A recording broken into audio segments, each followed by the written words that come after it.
Сыйлықтарымды беремін. Кішкентайда түгел келіңдер. Менің қасыма жиналыңдар. Бала-шаға. Кел. Менің алдыма тұрыңдар, мына жаққа тұрыңдар.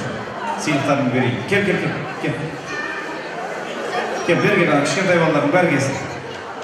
Бәрі келсін. Ой, міне келді. Ой, жауаптар. Еліміздің болашағы осылар міне. Жақын тұрыңдар. Жасынан қайда?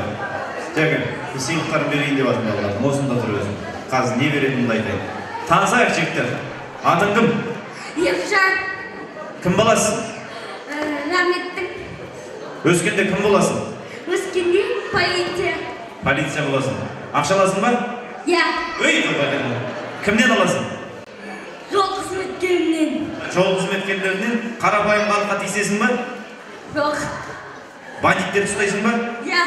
Өй, барекелді. Сенің атың кім? Ерас. Кім боласың? Өктің. Өскенде кім боласың? Әкім болам. Кім боласың ба? Адал жұмыс жасайсың ба? Я. Өй, барекелді. Сенің атың кім? Нұрбол. Кім боласың? Папамның. Папаң атың? Базарбай. Базарбай. Мамаң аты? Гүлсабира. Шыныңды айтшы, мамаң көп ұрса ма, папаң көп ұрса ма? Ешкім. Ешкім ұспай ма? Өскенде кім боласың? Президент. Ой, барекелді. Қайсы елдің президенті боласың? Қазақстанның. Молодец, Қазақстанның президенті ордамызда тұр. Қосақ қойыңыздар бірге. Қоңғақ қой. Қазір суретке түсіп алайын сен менде, ма? Гай тоқтатып қалса, не нәрсе көрсетем. Алла кезінен таниды президентті. Атың кім? Думан. Кім боласың? Дулаттың. Өскенде кім боласың? Боксер. Боксер боласың ба? Геннадий Головкин мықты ма, Қанат Ислам мықты ма? Қанат Ислам. Неге? Өйткені? Жақсы боксты. Жақсы боксты істеді. Қайсын таңдар едің? Геннадийді ма, Қанат Исламды ма? Қанат Ислам. Неге? Мықты. Өйткені өзіміздің қазақ қой деп тұрсың ғой енді? Ай, барекелді. Сен атың? Әсет. Өскенде кім боласың? Министр. Министр? Бір простой адам жоқ қой өзі. Кімнің ортасында жүріп мен? Сен атың кім? Бейбарыс. Бейбарыс кім боласың? Даниярдың. Даниярдың боласың ба? Мамаң атың кім? Перизат. Перизат? Сен үйде мамаң ұрса ма, папаң ұрса ма? Ешкім. Ешкім ұрыспайды, еркелетіп өсіріп келесіз. Кім боласың өскенде? Полиция. Полиция боласың ба? Кім ұстайсың? Бандитті. Сосын?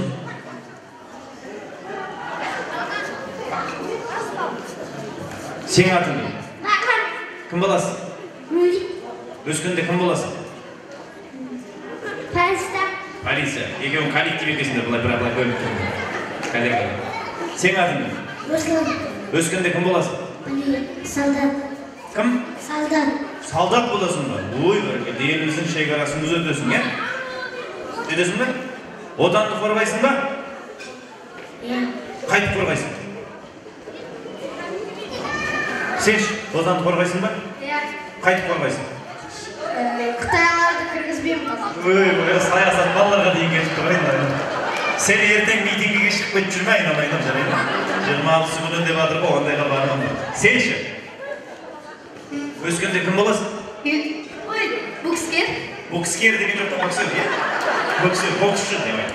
Боксшы. Сен уже боксшы сияқтысың, алдыңғы тістен бір мәлет қаламын. Қапын боксшысың сен. Е, кім сияқты боксшы боласың? Боксшылардан кімді танисың ал? Қанат Ислам. Сосын? Головкин. Сосын? Сосын бар еді. Сосын кім бар еді? Өзіміз білмеятынымыз ғой енді. Отанды қорғайсың ба? Ха? Отанды қорғайсың ба? Я. Қайтып қорғайсың? Қорқырмын. Қорғайын дейді. Дұрыс кіргендердің бар, бұру керек, жерге кіргізбеу керек. Сен ше? Қыздардан сұрайықшы, атың кім? Ләззат. Өскенде кім боласың? Дәрігер. Дәрігер, қандай дәрігер боласың? Жоқ, қандай дәрігер? Көзді емдейтін ба, құлақты емдейтін ба, іш құрылысты ма? Тіс дәрігері. Тіс дәрігері ма? Не үшін тіс дәрігері болам дедің? Үйде біреу зардап шегіп жатыр ма сол тістен? Ондай жоқ. Сен кім боласың? Мен дәрігер. Сен де дәрігерсің, е? Қандай дәрігер? Стоматолог, бұл да стоматолог. Сен ше? Сен де дәрігер боласың? Дәрігерсің ба? Сен ше? Мен гимнастика. Гимнастика. Міне, Қазақстан болашақ чемпиондары. Біреу Бокскер, қайдасың, бокскер? Біреу бокскер, біреу гимнастика. Қайсы? Енді мына жағына тұрыңдар, Саған сыйлықтарымды беремін қазір. Мына жағына тұрыңдар, мына жағына беремін. Так, жігіттер, қыздар, бүйтеміз. Тығылмаш ойнаймыз. Ақшам қайда? Қалтамда жүреді ме? Көрсетейін көздеріңе. Бар еді ол? 5 мың теңге. 2 мың.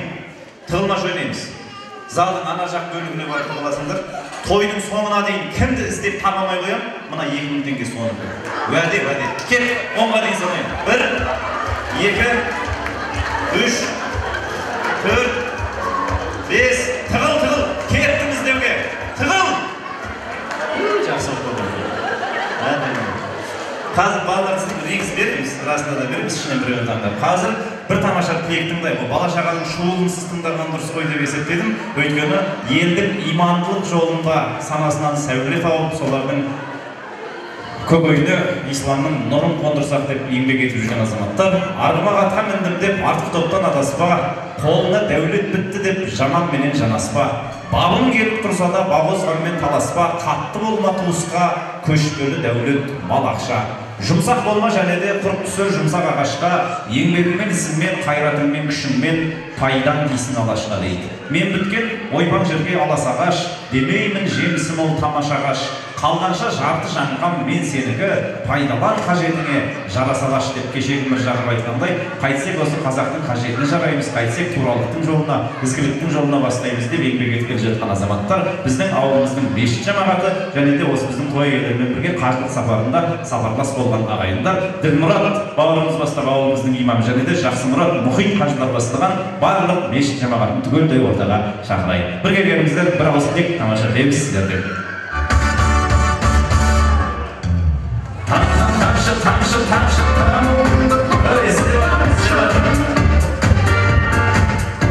бір мұнша себебі соғын дейсің самшы. Тамшы, тамымды тұқтап тамшы.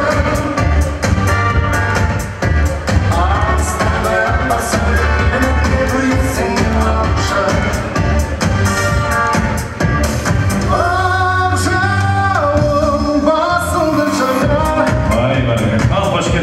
Айтар лебіз тілектеріңіз болса ұстыңдауға лай. Шарапатты хадистердің бірінде бар емес па? Кімде-кім Аллаға және ақырет күніне сенсе, жақсы сөз айтсын. Болмаса үндемей қойсын дейді. Жақсы сөз айтатын бір-екі адам үндемей қоятындар, одан көп болса да ренжімейміз негізінде. Айтар тілектеріңіздің қуаты құл-қуалдадай, ұзындығы кәусардай болса деп сұраған. Ассалаумағалейкум, тойға келіп құрметті мұқтарым, тойларыңыз құтты болсын. Аға тәте, бүгінгі мына қойшыларыңыз Алла тағала ұзағынан сүндіріп, осы бағланмен мұрасыздың иншалла үйлену тойына дейін болуыңыз Алла тағала нәсіп етсін. Жалпы пайғамбарымыз саллаллаху алейхи ва саллям заманында пайғамбарымызға бір әйел адам келген екен. Аллахтың иесі, мен балама тәрбиені қай уақытта керек, қай уақытта бастаймын дегенде, балаң дүниеге келгенде қанша уақыт болды деген ғой? 2 ай болды дегенде, 2 ай кешіктім деген екен. Осындай алтындай келіндеріңіз бар иншалла. Осы ер адам үйде туып түзеледі екен. Осы бала шағаның тәрбиесі келіндердің қолында. Алла тағала осы келіндеріңізді Алла тағала төбеден сақтап, осы немелердің санын көбейте берсін. Алла тағала осы ата-анамыздың Алла тағала атасын алуға нәсіп етсін. Өйткені пайғамбарымыз саллаллаху алейхи ва саллям айтады, жәннаттың кілті ананың назарында. Жәннаттың тұтқасы әкенің жағында дейді иншалла. Осы аналарымыз, аталарымыз аман болсын. Аса қамқор, ерекше мейірімді Аллах тағала атымен бастаймыз. Аллах тағалаға сансыз мақтаулар, мадақтар болсын. Пайғамбарымыз Мұхаммедке, сахабаларға, отбасына сәлемдер мен салауаттар болсын. Жасұлан бауырым, Нұрлан, тәте, Сәрсенаға тойларымыз құтты болсын. Тойларымыз тойларға ұлассын. Мына Нұрасыл бауырымыз бен Бағлан бауырымыздың өмір жасы ұзақ болсын. Аллах тағала дендеріне саулық берсін. Әке шешесінің, халқының алдында адал қызметтері бұйырсын. Алланың парызын орындап, пайғамбарымыздың сүннетін орындап жүретін үлкен азаматтардың қатарынан болуды Аллах Тағала нәсіп етсін. Осы жерде ниеттерімізді, тілектерімізді, дұғаларымызды Аллах Тағала қабыл етсін барлығымыздың. Осы жердегі тойдағы қауым барлығымызға жұғысты болсын. Барлығымыздың үйімізде осындай тойлар болсын.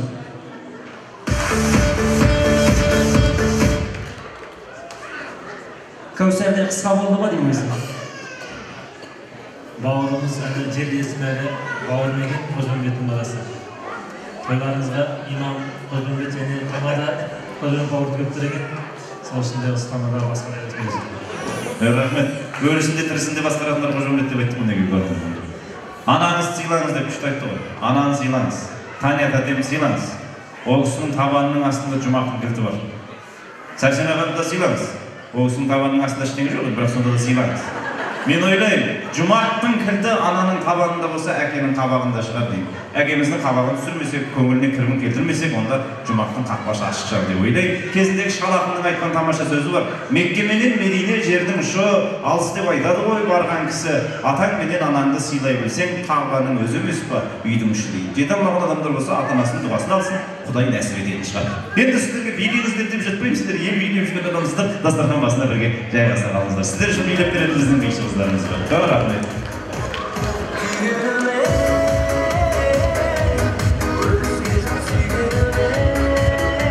Қыздар, сіздердің билеріңіз осы. Жабықтау деген, бил деген. Орамалдағы сізді башар.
Дос-жарандарды ортаға шақырайын деп отырмын.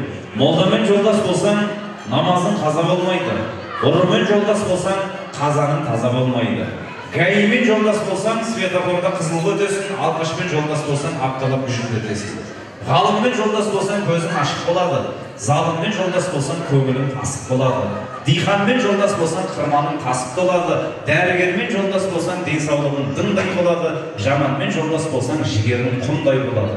Әншімен жолдас болсаң, тойыңда әнін айтады. Өсекшімен жолдас болсаң, сырыңды бәрін айтады. Шофырмен жолдас болсаң, бензинге тиынды сұрайды. Жастармен жолдас болсаң, бешірге үйіңді сұрайды. Ал біздің Жасұланмен жолдас болсаң, Нұрланмен жолдас болсаң, төрт құбылан түгел жүреді, тілеуіңді тілеп жүреді, жүзіңе рең кіреді, қол ұшын беріп тұрады, көмекке келіп тұрады, жолыңды толықтырады. Шын болса осы айтқаным, шынайы достың бәрі шапалақ sovuqtiradi degan o'z sha'niga. Hazır olsa şınayı dostlarının bir ekavızın aktilegin tındaydı sert gelip turgan siyahtı. Бұл біздің Жасұлан мен Нұрланның класстас достары, өмірлік достары түгелдей осы тектің ішінде осы текті. Аттарын атап жатпайын, өзін дос сезінетін қыз жігіттер түгелдей ортаға келетін шығар. Билек білейік дос екенімізді осындайда. Андайық!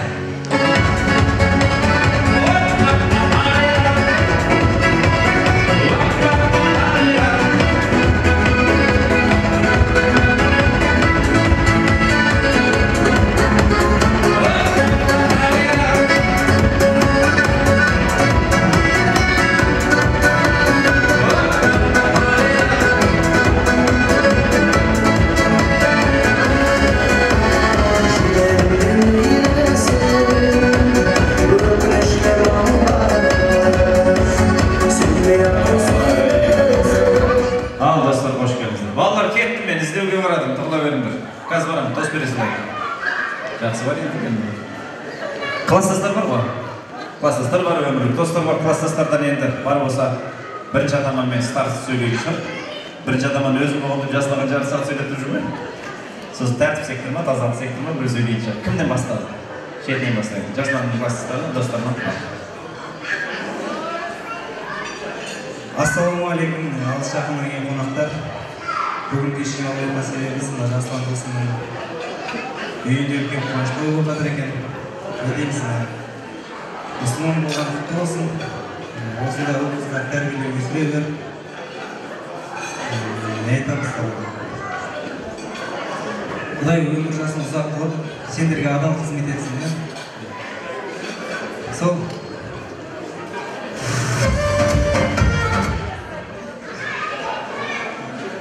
Жасұлан, Аллахың тойлары құтты болсын. Осындай тойлардың бесік болсын. Otuzların kısıtları koyup жүрегіне.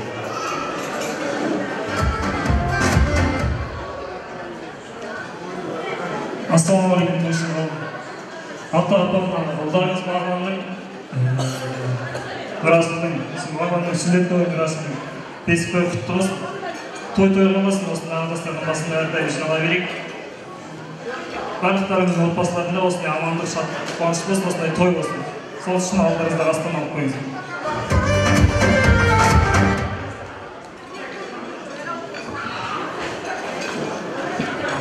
Ассалаумағалейкум, құрметті қонақтар. Бүгін расымен Алланың өзінде той құтты болсын. Тәршіғай, той-тойға болсын, таяпа. Келген қонақтардың қадамына гүл бітсін. Барлықтарыңыздың үйлеріңізде осындай той болсын. Жасұлан бауырым, жоғарыдан көріне берсін, көбейе беріңдер, өсіңдер, өліңдер, сармасқа өлетін көбейтіп жүре беріңдер. Барлықтарыңыздың үйлеріңізде той болсын.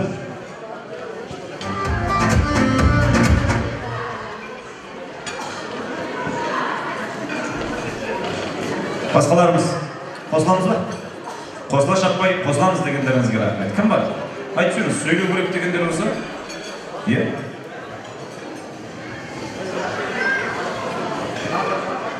Анияпа, Сарсынаға, олар болсын. Аслан, Амар,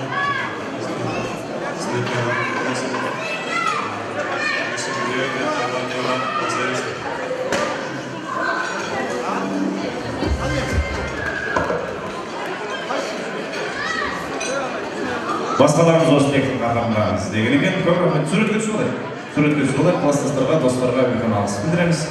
Жалаң аяқ жар кешіп, қызыл аяқ қыр кешіп, қыр гүлімен біргесіп, қыр желімен біргесіп, тортайға мінгесіп, торғайлармен жүндесіп, тобын жазбай топпала, жүрміше өтіп гүлесіп, орман тоғай кең дала, ортақ бізге бұл бесік деп Мұхаммед жырлағандай сол бала күнде тайбұлындай терісіп бір өскен. Жарты құрт болса жарып жеп, бүтін құрт болса бөліп жеп өскен достар, бір билден бар достарға бірақ жайғас берейік. Көп рахмет достарға. Ал келді.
Қонақтың көкесін түйе сойғандай көресің дегендей. Мына бір үлкен қуырдақ келіп жатыр. Сол бәрінен астан ауыз тиіңіздер. Толыра бір тамақ келіп жатқанда тамақты да так етіп бір ортаға шақырып деп ренжімеңіздер. Жетіскенде сөйлеп бір дейсіздер, ақшасы төлеп қойдым. Жұмыс мен.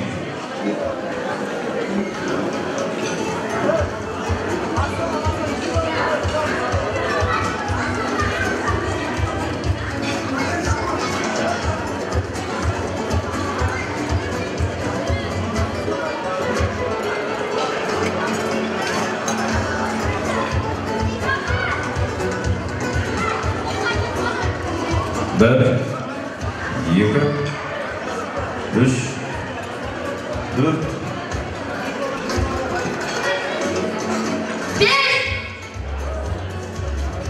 Жасұлан мен Нұрлан өз кесіш. Нұр екен, кеш. Жанұялық достар бар екен осында. Сәрсен аға, танияд адам осында ма?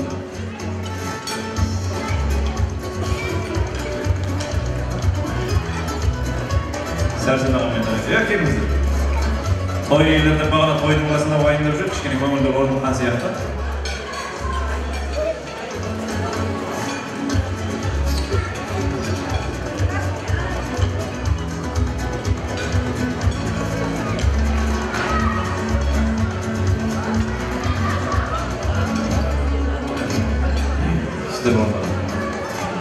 Жаңа тойдың ортасында да үлкен кісілер тілек айтқан кезде айтып отыр ғой, сіздердің тәрбиелеріңізді көріп өсіп келе жатқан балалар, сол сіздердің жүрген жолдарыңызбен өкшелеріңізді басып келе жатыр.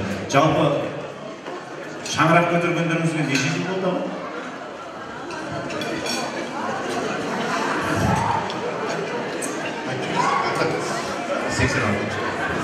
Сізден сұрайын. Қанша жыл болды? 86-дан бері? 33 desеңізші, 33 жыл. 86-дан бері 33 жыл. Қай айда үйлендіңіздер ма? Феврал айында. Нешесінде? 11. Не үшін үйлендіңіз? Енді өмірдің заңы солай ғой. Енді ұрпақ сүю үшін, бақытты болу үшін ғой негізінде. Тәне мен осы ағаның қас-қабағына қарап келе жатқаныңызға міне 30 жылдың үстіндегі. Нешеде тұрасыз таңертеңіз? 6-та тұрасыз. Ағаның көңіл күйінің жоғын қазір қабағынан ақ байқайтын шығарсыз. Мына келіндеріңізден, балаларыңыздан сұрап келейінші. Үлкен келін ғой, таңертең нешеде тұрасыз? 6-да. Ой, деп жасылдан қалып тұрған ерді. Түсінбей ойласын. Шыныңызды айтыңызшы. 6-да. Осы бірге тұрасыздар ма бәріңіз ата-енеңіздің қолында? Сіз ше? Әрқалай. Әрқалай қалай сонда? 7-де болды, таңғы 7 ма, кешкі 7 ма? Таңғы 7-де. Онда енеңіздің ең жақсы көретін тамағын айтыңызшы. Соппа. Дұрыс па? Көңіліне қарап айта бермеңіз, дұрыс демеңіз. Точно ма? Ең жақсы көретін сериалы? Сериал қарамайды. Киносы жарайды. Музыкасы? Қайсы әнді жақсы көреді? Музыканы билеген дұрыс. Қайсы әнге билеген жақсы көреді? Өзбекше билеген. Өзбекше билеген жақсы көреді. Дұрыс айтып отыр ма? Дұрыс айтып отыр. Мінекей, сіздерді жақсы біледі екен. Сіз ағамның көңіл күйін жақсы білесіз. Қазір осы жастар сіздерге еліктеп өсіп келе жатыр ма? Сіздер сияқты жанұя қалыптастырып келе жатыр ма? Соны байқау мақсатында жанұялық достардан мен шақырайын. Сіз жанұялық достарыңыздан бір 3 адамды айтыңызшы, келіншегімен келіп отырған. Мұхтар Алиса, Нұржан Әсел, Жақсымұрат Әсел. Осы үшеуі келе берсін. Жұптарымен, жұбайларымен бірге келсін. Нұрлан, өзіңнің достарыңмен. Әсел болсын, Нұран Зинура, Аймұрат Әйелмен. Аймұрат Әйелмен. Сіздер мына бір жағына тұра беріңіздер той үйде. Қазір қарап тұрыңыздар ма? Осы жастар қалай екен? Әркім өзінің жұбының, жұбайының қасына тұра берсін. Жұптарымен кеп. Жұп-жұпымен.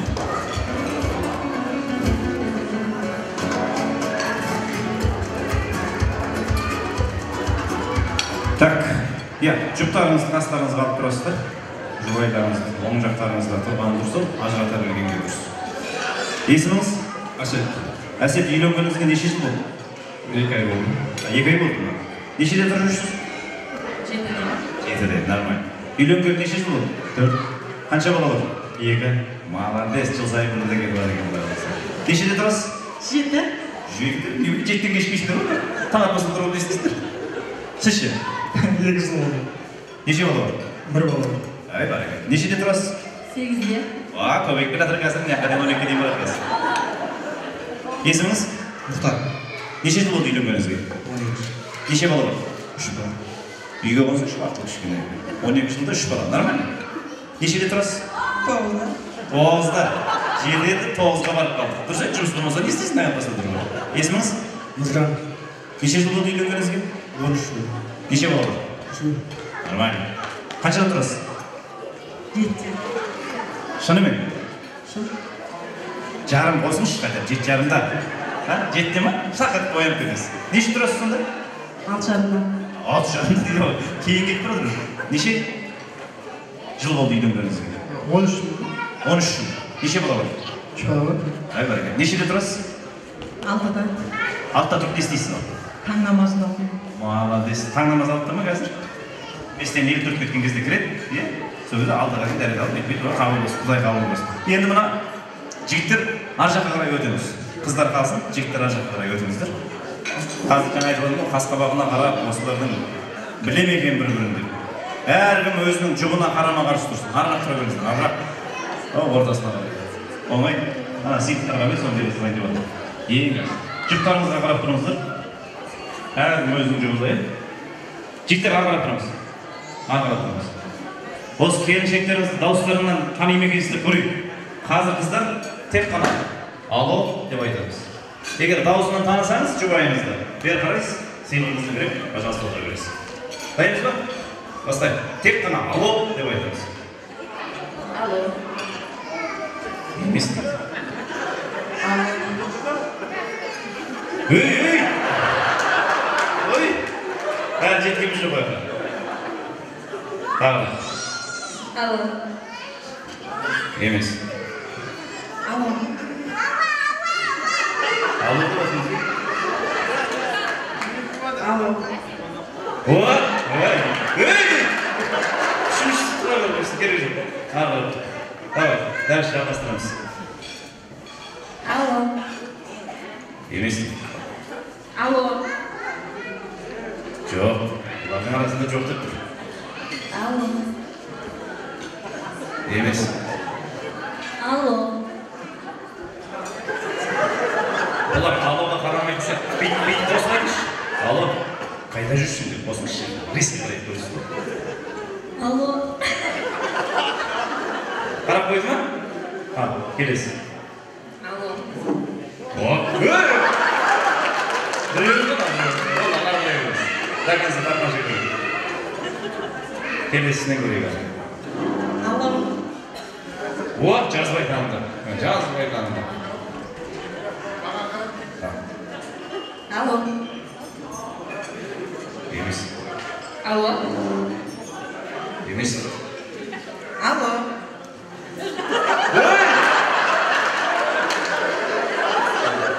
Мына жағындағысы дұрыс таныды. Кімнің кім болса соны қарады берді.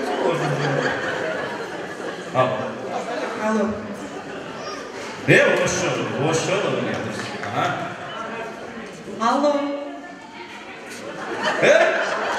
Ондай ғой. Емес. Алло. Қайда жүрсің қосыңыз? Қайда жүрсің? Ойланып барып қарады. Ол жігіттер бері қарай беріңдер. Бұлар өздерінше мәз болып көріп тұрған олар. Қазір осыларды көреміз, сіздер қарап тұрсыңдар. Мәз болып көріп тұрды. Енді бидей, ер қанаты ат, аттың жалында жүріп, ел күзеткен азаматтарымыз соңында алло десем танып қояды, өйткені дауыстарыңызды біледі да. Жылқының дауысын тұрып, кісінеді. Деп қойсаңыздар. Дауысыңыз таныса қарайды, қарамаса көреміз. Кеттік. Қарамайда ба? Жылқының кісінегені. Кеттік. Кісінегені саксофон ба демелеп ма? Достар, жақсылап кісінетсеңдерші. Ал. Жоқ па? Ішінде? Ал.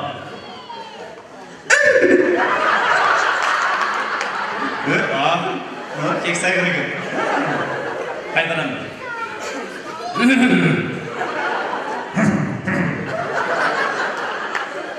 tағы бір мыналар ешқайсы қарамайды ғой. Ал. Жылқы дейін, жылқы. Есектенен бір айналайын ол. Қайтадан.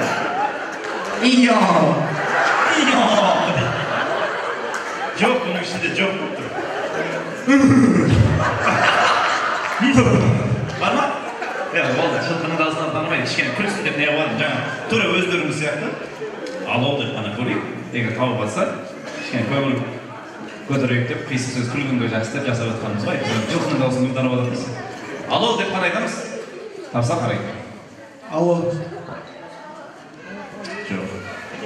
Алло. Емес.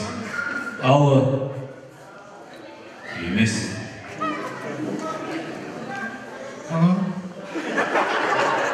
Мынау күйеуім ба? Оның дауысыз. Жік-жік бір дауыспен. Алло. Емес.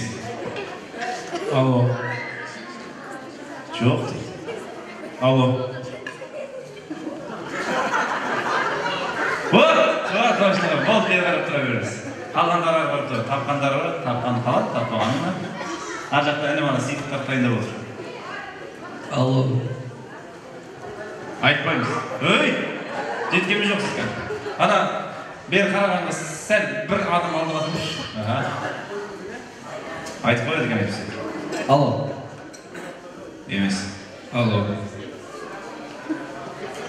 Тағы да. Ойланып көріп тұрадыңыз ба?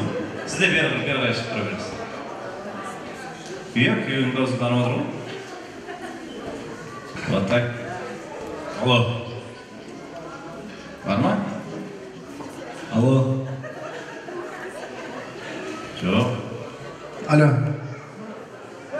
Мына дауысты танымау мүмкін емес қой. Бері келіп тұра беріңіз мына құрбыңыздың қасына. Алло. Қарап қойған ол.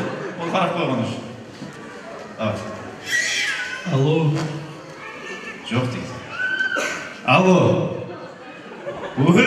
Постоянно осындай дауыспен звондайтын сияқтысың ғой. Алло. Не болды, тамағың дайын ба деген сияқты. Болды, бері қарап тұра беріңіз. Әдем тапты. Кеттік. Алло. Емес. Алло.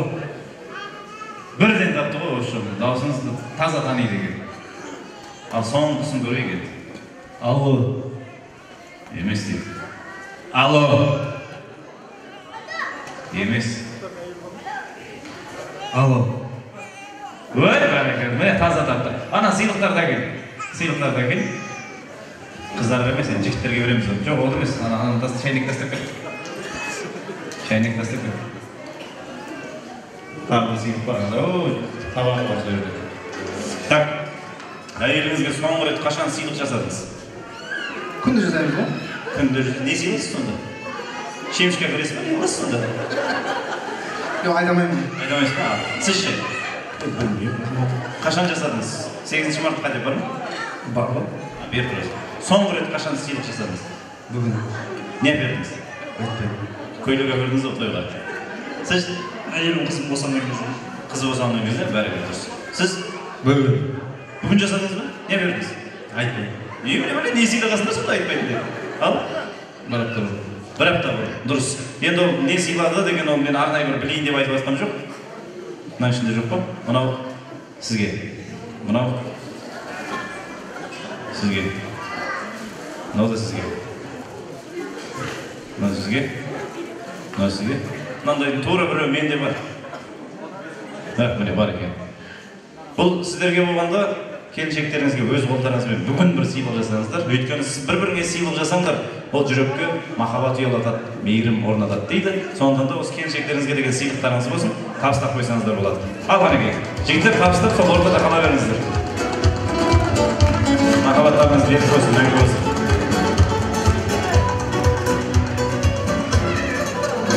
Осы жанұялық достарымыз ортада қала берсін. Жаңа Tilekке шыққан қонақтарымыз болатын болса, сіздер жайғаса берсеңіздер болады. Басқа жанұялық достардың қатарынан Құтан және Бану, Мәди мен Бота, Жақсымұрат, Әсем, Ғалым, Жамал, Мұхтар, Алиса, Нұрлан, Қарлығаш, Үміт, Серғазы, Мақсат, Баха, Нұржан, Әсел және көршілес достарымыздан Дәулет пен Айнагүл, сонымен қатар Жаслан мен Нұрланның барлық әріптестері, қызметтес достарында бірге шақырайын ортаға. Келіңіздер достар, тамаша тілек сіздерден, жанұялық достардың тілек айтқандарыңызды. Жерінде қазақ деген елде, өмір сүрген менде, бетімді сенде, қарапайым пенде, кейде жара, кейде күн, қолатым, көтер ой, қалған керек мейірбек болыңыз, өтетін бол, өмір ғой.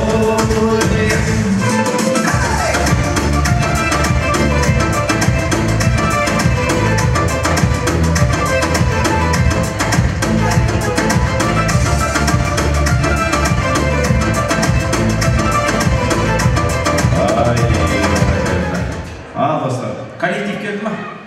Коллектив, әріптестер. Жамағат, ассалаумағалейкум, мен сіздерге тоқтап жүр. Тахаджудке кеттіңіздер ме? Құдай қабыл қылсын. Елде қызмет жасап жүрген азаматтар. Құдай білімдерін арттырсын, тақуалықтарын күшейтсін деп тілейміз. Ал енді достар, әріптестер, жанұялық достардан бір-екі ауыз тілек айтайық. Шетінен бастай көрейік, жалғастырамыз. Ассалаумағалейкум, қойшылығы. Аслан, мына тойлардың болсын, екі балапандары үлкен болсын, Қазақстанның халықтың ұлы болсын. Ертең тойлар болсын, ендердің сау, алашыларын тамаша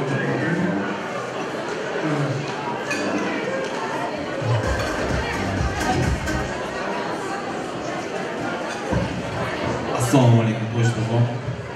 Жәке тоқ. Осындай той, осындай отқан тош, әрінің жұмыс болсын. Осы өсіріп атқан ұлдарыңыз сіздің көріңіз. Осы ұлда өсіріп атқан ұлдарыңыз елі халқына халал болыңыз. Осы ұлдарыңыз тек биік шыңдардан көрініңіз. Өз қызығын жеңгенмен бірге көріңіз. Осы ұлдарыңызға бас болып жүре беріңіз. Құтты болсын тойыңыз. Бұл жерде құрметті тойшы қауым, Бұхар Баябекеге тойларыңыз құтты болсын. Жасылан, кішкентай азаматтарыңыздың қадам басқан той құтты болсын, денсаулығы құтты болсын. Бүгінгі үлкен кісілер тілегіне болып, Бата Зелееваның бәрі қабыл болсын. Отбасыларыңыздың береке бақыт болсын. Жайған дастархандарыңыздың жақсылыққа қуанышқа ересін. Аман есен, қуанышқа іздесіп жүруге, балалар тек қана сізге қуанышқа бересін. Балалар аман болсын. Өтіні жастайынсын.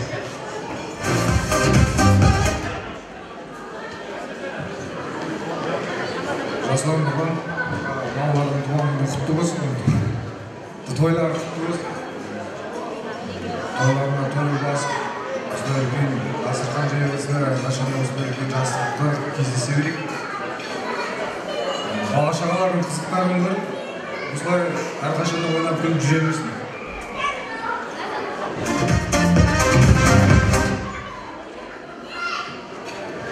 Жаслан, Нұрлан, тойлар құтты болсын. Өсіріп отырған тойларыңызға үлкен азамат болып, сендер сол қызықтарға тойына жүре берсін, артына ере берсін. Бұл барлығымызға жүз болсын. Ассалаумағалейкум. Жаслан, Нұрлан, құтты болсын. Балапандардың үлкен азамат болсын. Ойнап күліп жүре беру болсын сіздердің бақытына. Сәрсен ағам, Тани апа, сіздерге де құтты болсын тойларыңыз. Аслан, әрқашан өстіп, аман бол. Үлкен болғанда үлкен тойларда ойнап күліп жүре беру.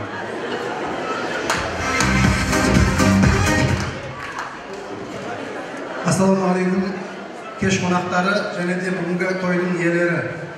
Сәрсен аға, тәте, бүгінгі осы қуаныштарыңызды бөлісейін деген ниетпенен ақ дастарханды адалынан жайып, ағайын туыстың батасын алуды ниет етіп тойды жасап жатқан екенсіздер. Тойларыңыз құтты болсын. Осы балаларыңыздың дендері сау, өмір жастары ұзақ болып, ата-анасына, еліне, халқына қызмет ететін азаматтардан болып өсуді Алла нәсіп етсін. Тойларыңыз той болсын.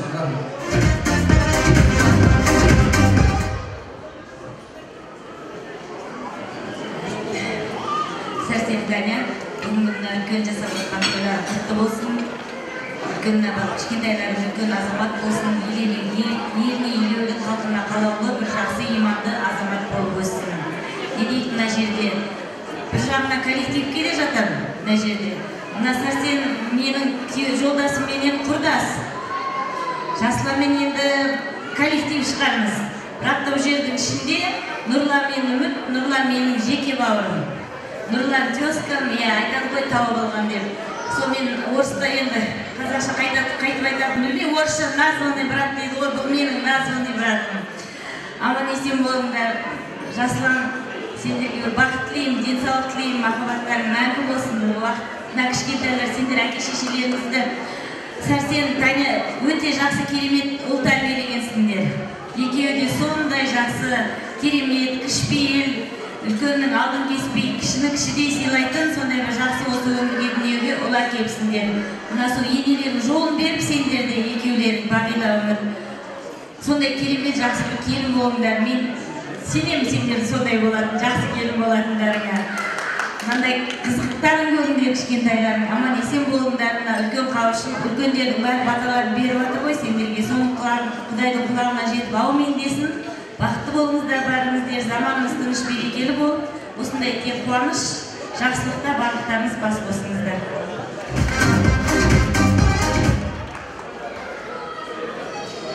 Енді біздің Бағланның класстастары қалыпты сөзден.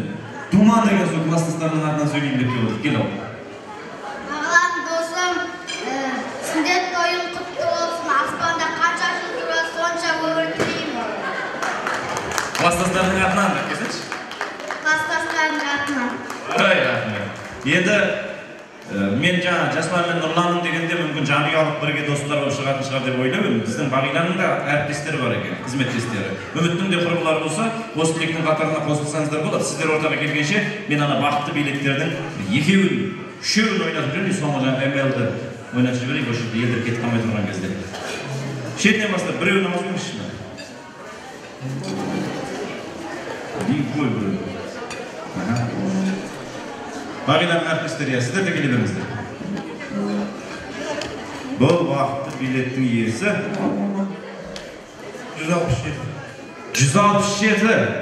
167 билеттің иесі бар ма ортамызда?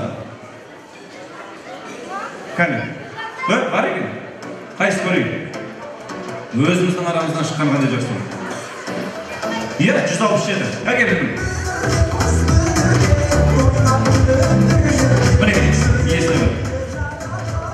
Әріптестер, сіздер қатарымызға келіп қосыла беріңіздер, жақындап.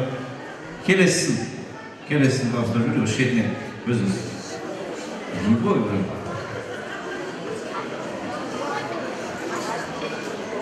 Сіздер бұна қосыла беріңіздер. Қандай? 161. 161. Бар ма ортамызда? 161-ші билет. Келіңіз аға. Бар болсаңыз, келіңіз.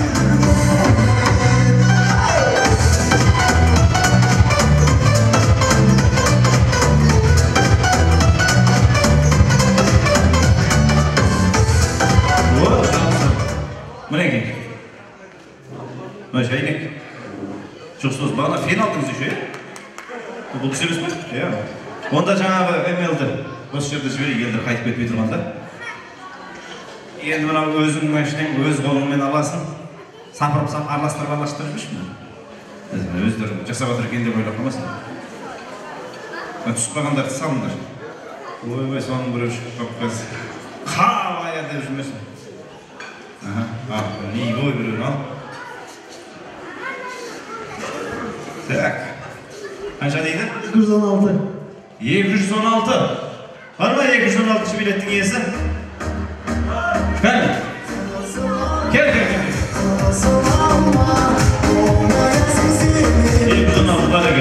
Бағанағы тойдың басында берілген уәде бойынша МЛ 3-2 авионмен коробка автомат 2000 жылғы МЛ-дің кілтін табыстаймыз дегенбіз. Уәде құдай сөз кілтін берейік жігіттер әкелдір. Сені алғаш көрген кезде өзіңе ғашық болдым десің. Мінеке, МЛ-дің кілтін беруі.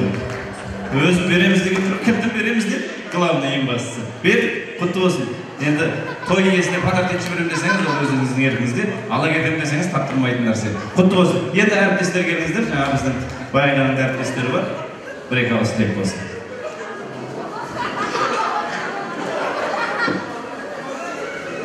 Жасұлан аға, Нұрман, осы жасап жатқан сүндет тойларыңыз бен бесік тойларыңыз құтты болсын.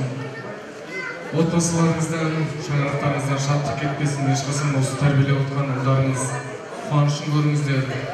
Бүгін сүндет тойы жасап жатса, ертең күні тілашар, бесік тойы деген сияқты осындай келіп түсіру тойларында сіздердің нәсіп етсін, әрқашан бақытты болыңыздар.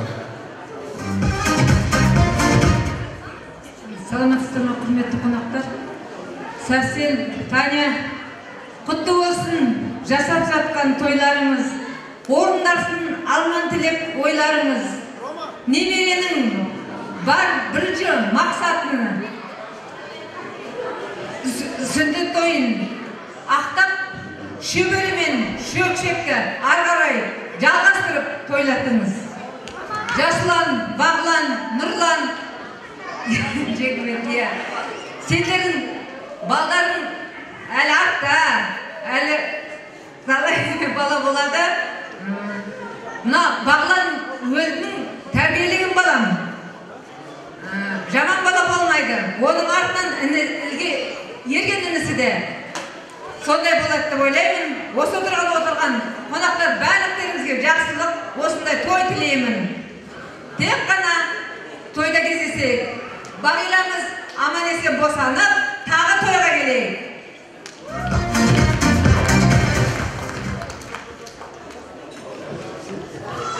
Бағиламыз әлемдегі ең сұлу әйел. Ауыр аяғы әйел деп айтады. Ең сұлу еркек, соның күйеуі. Ал ең сұмырай еркек қандай еркек? Ол ішіп, азып, тозып кеткен, маскүнем болып кеткен еркек. Ал соған сәйкес ең сұмырай әйел сол еркектің ішіп кетуіне, маскүнем болып кетуіне себепкер болған әйел деп айтады. Сондықтан да ең жақсы әйел, ең сұлу келіншек екен, аман-есен аяқ-қолында орналасын деп айтқан тілектеріңіздің ішінде. Мен де бармын. Сондан әріптестеріңізді, достарыңызды орда қалып бір естелікке суретке түсіп алайық. Содан кейін барып дастарханға бірге жайғасамыз. Ал келіңіздер. Сіздер де осы тойдың адамсыздар ма? Осы тойдың адамсыздар ма? Әкесіңдер.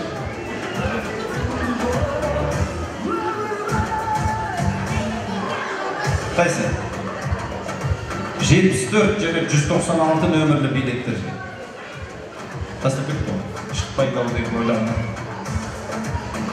Ал дастарханға жайғаса қалыңыздар. Қазір жақсылап билейді сайлауды.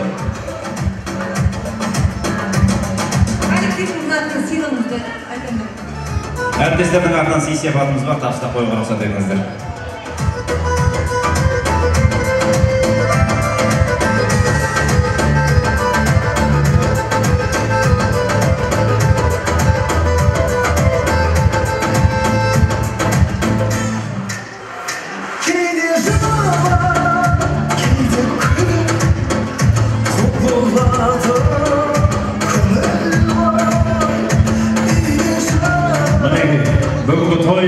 Рұқсат сұрап атқан жігіттер бар. Асығыс екендеріңізді түсінеміз, алайда 40-ына шыдатып, 41-шіне шыдас білдірейік. Тасқынның соңында тас қалады, тойдың соңында дос қалады дейді. Осынау қауіп тіршіліктің арасынан уақыт тауып біреудің тойына келуде оңай дүние емес.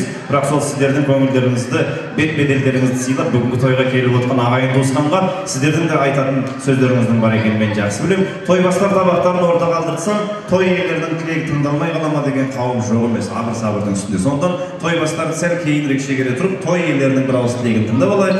Одан кейін той бастарды ортаға тартамыз. Одан кейін асығып отырған қонақтардың атын ауыздықтамаймыз, тізгінін тартпаймыз. Ендеше ағайын туысқанға сауын айтып, осы тойдың өтуіне мұрындық болған бүгінгі той иелерінің сөзімен кешіміздің майлы нүктесін қояйын деп отырмыз. Сәрсен ағамды, Таня тәтемді, сонымен қатар Жасұлан мен Бағила, Нұрлан мен Үміт, Гүлнұр мен Әлбек және Еркебұлан да осы тілектердің қатарында болсын деп отырмыз. Қосылайық, қошеметтейік, құрметтейік, той иелерді қасылайық ортаға.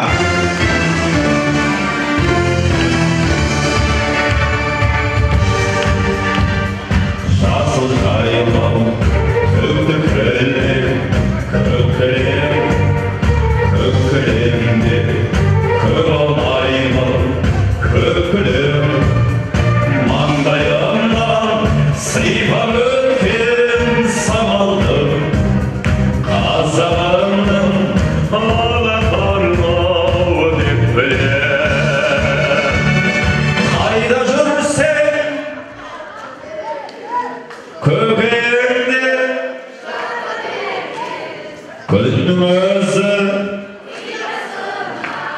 kıymayanay bakayım Şasıl kaymav tüktü kölüm Kökülüm kökülümde kılonayım Kökülüm kızım oram aydın etmez sevlisin Kazanım mertebe sağ benim bile Aydaşın sen köpeğimde Gönlüm özüm Dünyasına bakma yoluna Gönlüm özüm rüyasına kıyma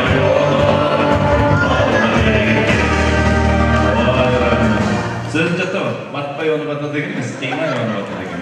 Енді мына келген көпшілікке жұртшылыққа туысталған ағайын дос жекжатқа айтар бір-екі ауыз ақ тілектеріңіз бар шығар. Мен сәрсен аға сіздер соңын қорытындылағандарыңыз дұрыс шығар. Мына енді той сүздерді деп жатырмын, аға жеңгелері бір-екі ауыз айтатын сөздер бар шығар. Енді пайғамбар да күйеу баласын сыйлаған дейді. Осы үйдің өз баласындай болып тікесінен тік тұрып бағанадан бері қызмет жасап жүрген мінекей Әлібек ордамызда тұр. Кейде күйеу балам түгіл өз балам олай жүгірмейді. Сондықтан да осы сіздерді құрметтеп, сіздердің тойларыңыз деп шабып шақылап жүрген осы Әлібек бастап кетсін деп отыр. Ары қарай жалғастырып кетеміз.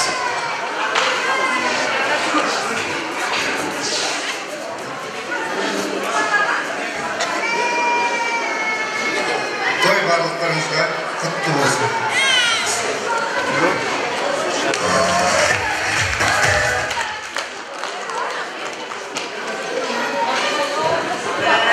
Бауырларым, құтты болсын.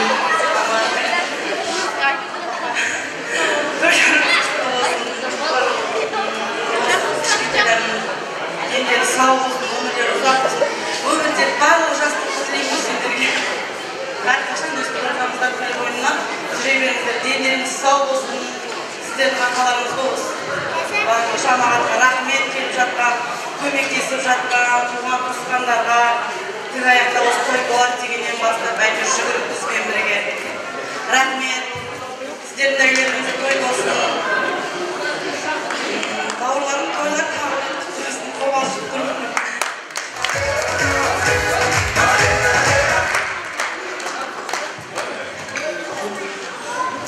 Ассалаумағалейкум. Бісміллә сөзін салмай құрғағына, Алла қуат берші тіл жағыма. Мына отырған жиналған ағайындар куә болды ғой бүгін біздің қос құлынның тойларына. Ассалаумағалейкум қойшылығым, қош келдіңіздер. Той өзіміздікі ғой енді, төлеген Айбергенше бастайық. Бір тойым болатыны сөзсіз менің дәл қай күні екенін айта алмаймын. Бірақ ешкімді де билетпей қайтармаймын. Сонда ортаға тасталар ұран сондай, қайта алмайды артыңда бір ән салмай. 25-ің бәрінде сағындыртам, кемпірлерге қыз күнін сағындыртам. Інілерге ағаны үлгі етемін, жеңгелерден толтырып гүлге ететін. Менің жарым сол күні кірпі келмей, омырауына бір сәуір шайқа бесіп, ажырасқанды жүреді қайта қосып. Мен өзімде ән салам түн ауғанша, менің жаным бұл күнге қуарғанша. Бәйге берем жығылған палуанға да адалдығы сезіліп тұрар болса, сол күні біздің үйді бетке ал қауым. Нысана қалып мәңгілік қуаныш тоқталмауын. Мен бұл тойдан тілеймін жылап тұрып, қазанымда бір асым етіп қалмауын. Мен сөйтіп баршаңнан бір сілкенемін. Мен сөйтіп рахаттанып бір күлемін. Білмеймін талай күнгі арманы бер, мәңгілік тарқамауы мүмкін өмір. Осы бір жұршылмақтан осы төлеген Айберген атам маған арнап айтқан сияқты болып тұрады әркез. Армысыздар, бармысыздар, арқалы елдің ардақты азаматтары, ат басынай алтынға ауыстырмайтын біздің туған туысқан бауырларымыз, құрбы құрдас, көрші қолаң, коллектив, дос жарандар, құда жекжаттар. Шын мәнінде біз бай емеспіз, бізде асқан ақша көп емес, бізде кәдел немесе жіп көп емес, бірақ сіздердей сияқты жаңағы алып басындай алтынға ауыстырмайтын байлығымыз тұрғанда біз ешқашанда қорғамаймыз ғой деп ойлаймын. Алтын уақыттарыңызды бөліп бергендеріңізге сіздерге мың алғыс, Алла разы болсын. Баршаларыңыздың шаңырақтарыңызда осындай тойлар көп болсын. Әрқашанда осындай тойларда тойлатуға нәсіп етсін. Мына енді жаңадан бері айтып жатырмыз да тойдың өзін қазаққа халыққа құдайдың берген қазынасы деп жатамыз. Оның ішінде жаңағы бір ескі салт дәстүрлерді жаңғыртып жатырмыз, әпкемізді төркіндетіп, соның ішінде тағы да бір дәстүрді жаңғыртайық деп, жерімізге жеңісіп берейік деп, ортамызға Раметулла күйеу баламыз бен Айнұр қарындасымыздан тараған ұрпақ Ерлан жеріміз. Ол неге мен сонша жердің ішінен Ерлан таңдадым, себебі біздің Бағила екеуміз үйленгеннен кейін ең алғаш дүниеге келген жеріміз, атын өзіміз қойғанбыз, өзіміз жерлердің ішінде кішкене бауырымыз асып басқан баламыз секілді болып кеткендіктен Ерлан жерімізді ортаға шақырайық. Ерлан қайда? Ерлан!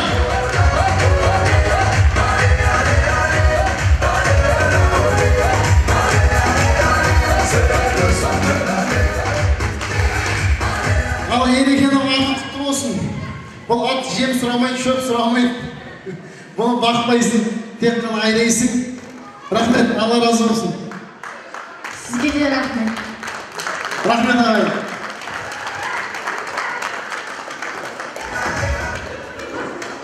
Біздің де мамамыз бен папамызға азғантай сыйлығымыз бар.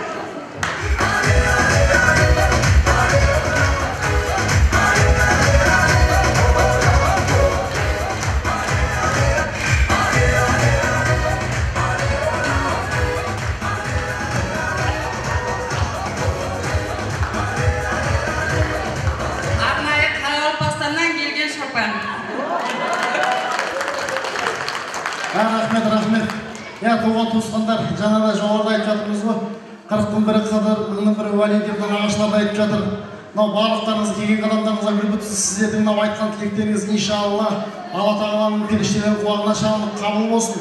Біздің барлық қазынамызда, байлығымызда өздеріңізсіздер.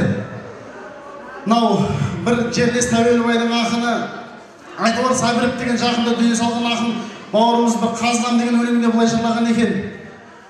Қорғайтында халығым, қарғайтында халығым, баяны жоқ халықсыз, бақыттың да бәрі мұң. Тарыққанда талықсып, жөнде жөнсіз налыдым, кешіре көр алыбым, кешіре көр халығым, кешіре көр халығым. Халық деген қарғамау, қалың нөпер ғанама, түсінбесем мен оны түйсіктерге санама. Халық ұқсайды менің мейірімі кең анама, жаным соған садаға, қала алмаймын панада.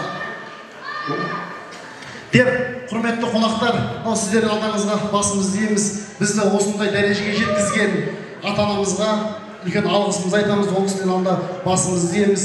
Әрқашанда біздің жақсылығымызды көріп, осындай дөбірлеген кең сарайларды, Аллах тағала бұдан да үлкен тойларды, қазақ негізі тойдан тоймайтын халықпыз ғой, күнде той тойлауды насып етсін. Қызмет етіп жатқан әпке жезделерім, туған туысқан бауырларым, құдаларым, сіздерді Алла разы болсын. Сіздерге де осылай той беруді Алла нәсіп етсін.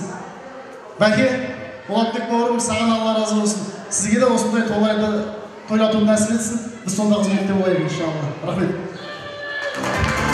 Мінеке, Жасұлан өзі айтып жатыр ғой, сіз барлық байлығыңызда, қазынаңызда осы халқыңыз деп. Көлден үлкен теңіз бар, елден үлкен неміз бар дейді біздің қазақта. Қанша мықты болсақ та, осы ел болмаса, ағайын туыс болмаса бәрі бекер. Осы кісілердің ауызбіршілігімен, туысқандардың татулығымен өтіп жатқан той бұл, әйтпесе жалғыз біздің қолымыздан не келеді? Шіріген тақтайға шеге ұстамайды деп біздің қазақ бекер айтпаған. Ағайынның ауызбіршілігі ажырамай, татулығы тарқамай осындай той өткізіп отырмыз. Арғымақ тұлпар кімде жоқ, мінбесең мәстек атпен тең, ағайын туған кімде жоқ, сыйласпасаң жатпен тең дейді. Осы сыйлар сіздерді құрметтеп келіп отыр. Сол кісілердің алдында басы ием деген сөзінің өзі үлкен мән мағынаға ие. Қандай мықты болсақ та, жаңа айтып отырмын, министр болайық, президент болайық, халықтан үлкен емеспіз, олардан кішіміз. Баяғыда Наполеон жарты әлемді жаулаған Наполеонның бойы өзі 1,5 метр ма, сондай болған екен ғой. Соның бойының қысқалығын біреу мұқат кісі келіп, кекет кісі келіп айтады дейді, бойымыз қысқа екен ғой деп. Сөзін Наполеон айтады дейді, иә, сен менен ұзынсың, бірақ биік емессің деген екен дейді. Сол сияқты қанша биіктіктерге жетейік, бірақ халықтың алдында аласамыз деп өзінің ақ жарық тілегін айтып жатқан Жасұлан бауырыма бір қол соғып қоюға болады сияқты екен, шынайы тілек болды деп есептеймін. Нұрлан, қой, толқып тұрсын ба? Жыла жіберуі мүмкін ба? Келіңдерші. Үміт айтады. Үміт енді оқырана кішкене өзінен сұқпауға жинап тағы. Дейміз, барлықтарыңызға рахмет. Осылай сіздерге де жұмысты болсын. Жәкем айтсам көріп қалдырмадың ба? 3 адамдықтың қосып бірақ айтты деймін. Еркем әке, осы үйдің деген Мұқағалидың өлеңдерінен жарысқа барып талай жерде бәйгілі болып, олжалы оралып жүрген жігіт бұл. Кел, ортаға шақ шегіңіз. Қайсы өлеңінен тартамыз? Аққулар ұйықтағандадан оқып ет жүрме, поэманы тыңдап отыратын уақыт жоқ. Шеше сен бақыттысың, е? Шеше сен бақыттысың, жыламағын. Жай түсіп жатқанда да құламадың. Тәңіріңнен мен едім ғой сұрағаның, сондықтан да жыламағын. Бармын ғой, тірімін ғой, қасыңдамын. Өлмеймін, мен өзіңдей асылданмын. Таусылып өз-өзіңнен шашынбағын. Байырғы берекені қашырмадың. Мен сенің қанықпын ғой күріш жасына. Өзім кепіл татпасы тоз басыма. Екі жыр жазсам саған бірін арнап, шешеде жаздым ылғи сөз басына. Тәңірім кеше көрсін кешірімді, аспанға жазам сенің есіміңді. Шеше сен бақыттысың, тербете бер Құбатаудан иілген бесігіңді.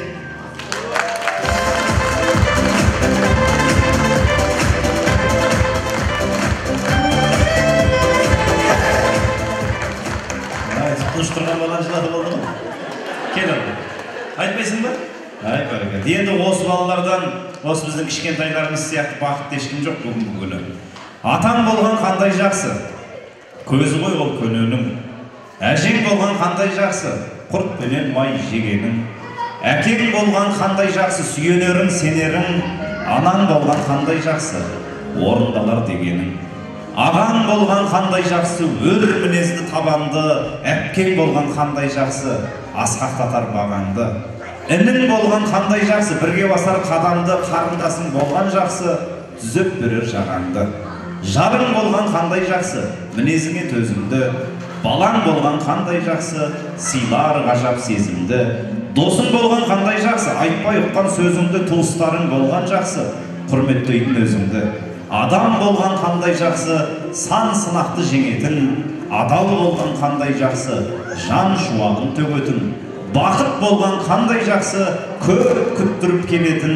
Уақыт болған қандай жақсы, соның бәрін көретін дейді ақындарымыз. Мінекей, көптен күткен біздің бақытты сәтімізді бүгін Құдай бізге көрсететін нәсіп қылған екен. Енді осы тойымыздың түйінді тілегі, қорытынды сөзі той иелерінің өзінен болсын. Сәрсен аға, енді мына келген көпшілікке, ағайын туысқанға анаған рахмет, мынаған рахмет деп тұрсаңыз, енді көп уақытыңыз кетіп қалады. Конкретно кімге не довольнсіз, соны айтасаңыз, мына бағанада рахмет айтып жатыр. Мына жалпы бүгінгі менің алтындарым, балдарым, немерелерім қуанышына, менің қуанышыма ортақ болып, ортақтасып, бірлесіп, осы бірге атқан тойды келіп отырған жалпы ағайын туыс бауыр, құда-құдаларым, алыс жолды жақын қылып келіп отырған үмітімнің әке шешелері, әпке жезделері, сіздерге мың алғыс. Екінші мына біреулер айтпа деп едік, енді бұлай жоқ, енді айтпасаң әркімге рахмет деп. Мына екінші жағы Құдай берген ағам, мына Бағила баламның туыс жаттары, сіздерге де рахметпенен тамада айтып жатқандай алтын уақыттарыңды бөліп, мына бізбен бірге қуанышқа ортақтасып келіп осы тойда атқандарыңызға өте алғысым үлкен. Сіздердің де мына отбасыларыңызда осындай үлкен қуаныш тойлар болып, Алла бір-бірімізге кездестірсе, жолықсақ сол тойдың үстінде, кеңеске тойдың үстінде жолығайық. Балдарымыз бақытты болсын. Мынау сүндеттелген бағларым еліне елеулі жігіттің жақсы болуы, нағашыдан дейді жігіт бағларым жақсы болып жатса, нағашыларының қуанышы, нұрасының үлкен болып жатса, олардың нағашысының сүйеніші, қуанышы болады. Осы балдарым, алтындарым бақытты болсын, өмірлі болсын. Бүгінгі біреуінің сүндет тойы, біреуінің бесік тойы құтты болсын. Не деймін, жан-жақ баламның достары, рахмет сендерге, Нұрланымның, Жасларымның, Бағиламның жұмыс ұжымы коллективіміз. Сіздерге де рахмет. Жаңағы жұмыстан шығып, шаршап күні бойы балдардың ұшуына қой өзі күні бойы бездер болдық. Кешке тойда одан бетер шындығып кетеміз демей осы тойға қатысып, біздермен бірге уласып, шуласып тойды өткізіп жатқандарыңызға мың алғыс. Рахмет. Одан және баламның нағашысы жаңағы екі өлең айтам деп еді. Бұл нағашылардың бәрі әнші бірақ өзі. Қостанай, Астанадан келген, бірі Талдықорған, оларға енді сан тимей қалды ма, уақыт болмай қалды ма, айтпасам да айтып ескендей болды. Рахмет, құрметтерге қадамдарынан нұр жаусын. Алла сендерді осы жақсы тойларға келуді бағуды, отбасыларында тойлар бола берсін. Бізде сол тойлардың куәсі болып қатысып жүре берейік. Жалпы барлық құдағанда ағайын туыс бауыр, жекжат барлықтарыңызға мың алғыс. Рахмет. Мына және айтайын деген адам 100 ауыз сөйлесе өледі дейді. Мен мына өмір ұзақ болсын, мен тамада балам. Денің сау болсын. Алла өмірге, жаңағы өнерге қуат берсін. Өркенің өсе берсін. Елге сыйлы, жаңағы қандай тамада деп іздеген кезде елдер айтып жүреді, о пәленкес деген жақсы басқарады деп, сондай атаққа ие болатын жақсы Құдай саған өнер берсін деп. Денің сау болсын. Екінші мына менен тойдың сыртына кейінгі жағын аккурат ететін болғасын, осы жерде қызмет жасап жүрген мына жиенімнің жолдастары тамамына видеооператор. Рахмет, бауырым. Өмір жасы ұзақ болсын. Және де мұны жақта музыкамен өнерлеп, елді билетіп, қуанышқа бөлеп жүрген есіміңді білмеймін, сонда да бала рахмет, өркенің өсе берсін. Жалпы барлықтарыңызға рахмет, тойда кездесейік. Жаңа нағашының әні айтпай қалды демейміз, ол кісінің нағашылардың әнін арнайы тойбастардың әніне сақтап отырмыз. Жақынырақ келіп, сол құлақ күйін келтіре берсеңіз болады аға. Тойбастардың әнін жалпы ағайынның артынан осы нағашылар айтып бере ме деп ұйғарымға келіп отырмыз. Қалып өтесің сөзіңіз. Құрметті бүгінгі біздің осы балдарымыздың, немерелеріміздің тойына атсалысып жатқан қонақтар. Мынау Жасланның алғашқы жақсылығы, алғашқы тойы, Нұрланның да екі қыздан кейінгі ұлы Нұрасын. Мына біріншіден нағашылар жағына, екі жақта құда-құдағайларға бәрімізге құтты болсын. Бағлан мен Нұрасылдың өмірі ұзақ болсын. Аңсаған баламыз болып, осы ата-аналары сияқты осындай үлкен биіктерден көріне берсін. Тағы не айтым болды, басқасын бәріміз Сәрсен айтты ғой, мынау сыйлап келіп жатқандарыңыз үшін үлкен рахмет. Сәрсенде тағы әңгіме қалып кетті, қалған Сәрсен жалғастырады. Бірін айтты, мен мына бүгін ерлан баламның төбесі көкке жетіп мына. Сен енді бұдан кейін жатсаң, баяғы менің ана күйеу балам марқұм енді кетті ғой. Соны жаңа қыздары, 5 қызы бар, 4 қызы бар. Өздері отырып шай ішіп, ауымен қылатын кезде әкем мен шешем бай болсын дейді екен. Сонымен бұлар ешкімде кем жасаған жоқ, бай болды, үйлі болды, жайлы болды, машина болды, бәрі болды. Ерлан сенен бүгіннен бастап әкем мен шешем бай болсын десең, мүмкін мұнадан да үлкенірек келіп қалар деген тілек саған. Құтты болсын, кім? Рома, Айнұр, балдарының бұйымы. Бұйым жаңағы подаркының үлкен кішісі жоқ дейді. Главный сені еске алып, әлі шешен қуантып отырғанына құтты болсындар. Нұран аға ұмтешестен балаларыңыздың бесік тойы құтты болсын, балы берік болсын, үбірлі болсын. Содан кейін жасанағым шығарған әнім бар еді, соны айта кетейін. Балаңыздың тойы құтты болсын, бауырым, көтердің ғой, талай жүктің ауырын. Отбасыңмен аман болшы ағатай, қуат берсін сізге Алла аға. Doğray görgünde, muhalif oyluğun jattap жүрүп, түрүстү акындыкка берип турган экен. Кудай алган бетинен оңгарсын деймиз, талабың оң болсун. Енді осы тойда бір рахмет айтуға тиіс азаматтар, қыздар, жігіттер бар. Қазақта жақсы сөзі бар. Түйе алдын арқалап жүрсе де аузы жантақ жейді дейді. Осы тойда ең үлкен қызмет жасаған қыздар мен жігіттер бар.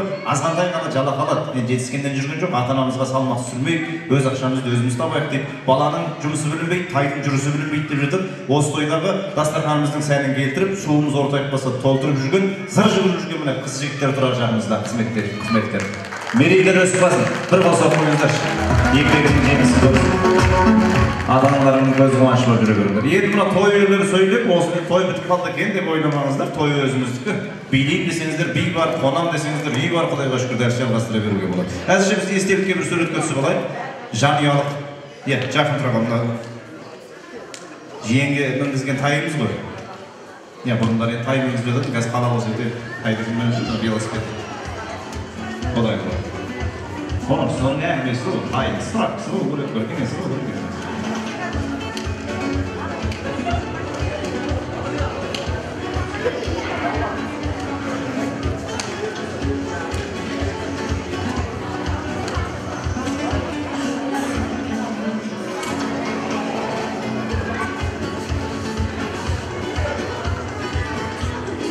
Енді ортын аша қалса қаржақтар мінекей. Бүгінгі тойымыздың тойбастар табақтары да әкелінуге дайын. Тойбастармен қосамына қыздар, дастархандағы дәміне салынмаңыздар. Дұрыс айтып.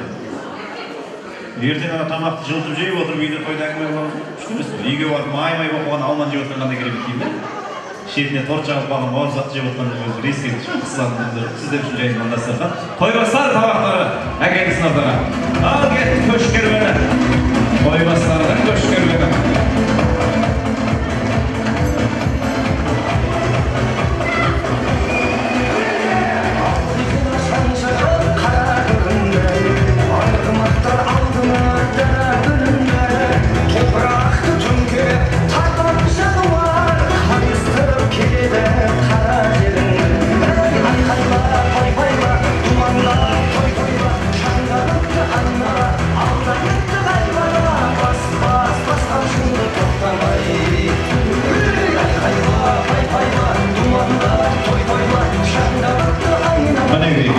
Тойбастардың тамақтары да бір ерекше болып шықты ортаға.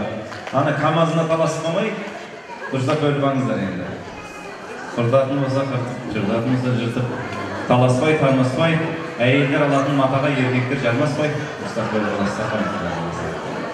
Соны Талдықорғаннан келіп отырған нағашылардың атынан Нұрлыбек ағамыздың орындауындағы ақсамайлы аналарымызға арналған осы тамашан тойбастардың әні деп есептеңіздер. Қыз жігіттер, үлестірейік.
Rahmet, көп рахмет.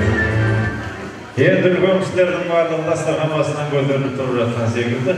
Ас қайырып бата сұрайық десең, алақан жайсаңыздар болады. Үлкен кісілер осы тойды қорытындылап, ақ батасын берсін, тойдың соңын алады. Сәрсен аға, кім? Нағашысы, ұлы жүкті, Нұрлыбек ағам өзі бата беріп жіберсін деп отыр. Сүндет ағамыз болмаса. Болмайын. Ақтан ет болсын, пайғамбардан шапағат болсын. Мынау сәрсен жездемізбен мынау Қали әпшеміздің тойға жалғасын, әрқашан тойға келеді аманшылықта. Ау мынау ойлап. Аумин. Ал енді Хамза әншілер бейтауы сіздер үшін тамаша ән жырлайды, би билейді. Бірге билей, кештің көрігін бірге қыстырайық. Келесі тойда жүздескенше күн нұрлы болсын ағайын. Бірін-бірі көре алмайтын емес, бір-бірін көрмесе тұра алмайтын қазақ болады қашан.